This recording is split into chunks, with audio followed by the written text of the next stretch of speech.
ছোটবেলায় যখন প্রথম প্রেমটা হয় তখন মনে হয় জীবনটা ওম শান্তি ওমের মতো, আর ব্যাকগ্রাউন্ডে সব সময় বাজতে থাকে तुमको पाया है तो जैसे खोया हूँ। ঠিক তারপরে একটা ওম শান্তি ওমের মিশো ভার্সন শাহরুখ খান এন্ট্রি মারে আপনার জীবনে। তখন মনে হয় জীবনে তো এবার রোম্যান্স গুরু। এবার দেখুন সেটা কিছু জনের কম সময় টিকে আর কিছু অপয়ের বেশি দিন টিকে যায়, যেমনটা আমি। ব্যাস প্রথমে শুরু হয় হানিমুন পিরিয়ড, খালি প্রেম আর প্রেম, জীবন তো পুরো মাখন। আর এরপর শুরু হলো ঠান্ডা লড়াই আর কম্পিটিশন, কে কার থেকে বেশি টক্সিক হতে পারে। ব্যাস হয়ে গেল, ঘটি বেঁকে গেল, আপনি চমার সাগরে ডুবে গেলেন।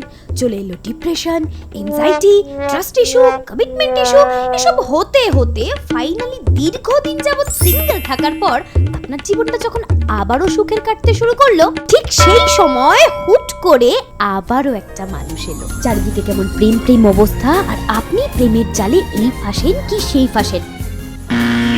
না, একদম নয়। হ্যাঁ, আপনাকেই বলছি, আপনি কিন্তু আবারও একই জালে ফাঁসছেন। তাই সাবধান থাকুন, সতর্ক থাকুন।